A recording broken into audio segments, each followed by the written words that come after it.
म आज पनि त्यही कुर्सीमा बसेको छु जहाँ तिमीसँगै बसेकी थियौ।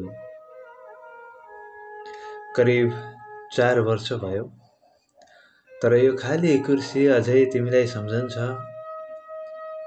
त्यो साँझ, जुन साँझ हामी अन्तिम पटक सँगै थियौं, अझै ताजा लाग्छ। हावा उस्तै थियो, चिया उस्तै, तर त्यो दिन तिमी असामान्य थियौ। आँखामा धेरै कुरा लुकाएर बसेकी थियौ र म बुझ्न सकेको थिइन। तिमी हाँस्दा सबै चिज बिर्सन्थे म। तिमी रिसाउँदा मन थामिन्थ्यो। तिम्रो एक झलकले जिन्दगीको सबै पीडा बिर्सिन्थ्यो। तर म मूर्ख रहेछु। तिमी भित्र बिस्तारै टुक्रिरहेकी थियौ र म त्यो मुस्कानको पर्दा पछाडिको वेदनालाई कहिल्यै पढ्न सकिन।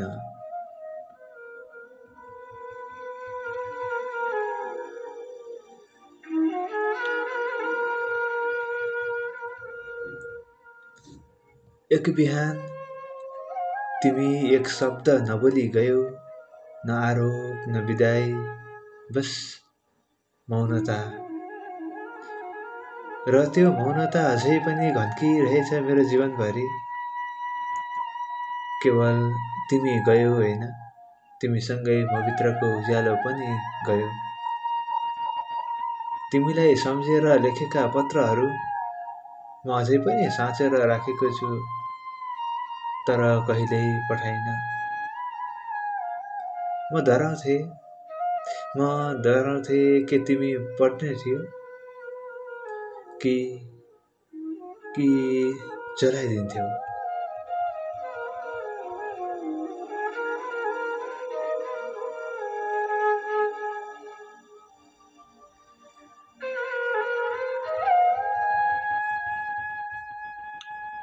केही दिनअघि पुराना किताबहरू पल्टाउँदै जाँदा त्यो फोटो भेटे।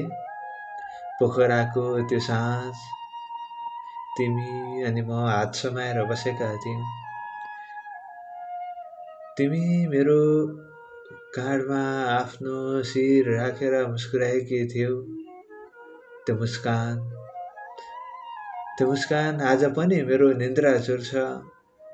मान्छेहरू भन्छन् भुल्नुपर्छ, तर कसरी भुल्ने तिमीलाई, जुन मान्छे मेरो हरेक स्मृतिमा बाँचिरहेकी छेउ।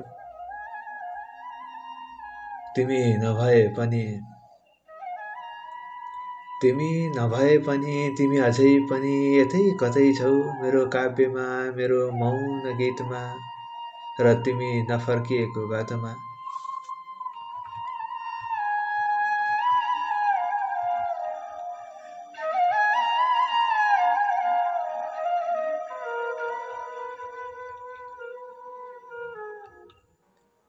म अझै तिमीलाई लेखिरहेछु हरेक साँझ, हरेक बर्खा, हरेक सम्झनामा।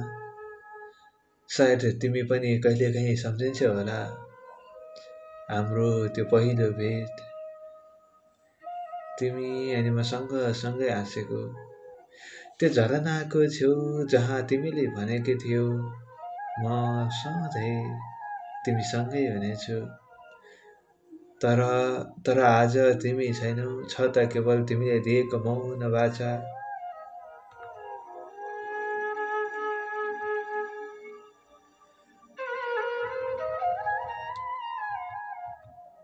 तर म कुर्दैछु,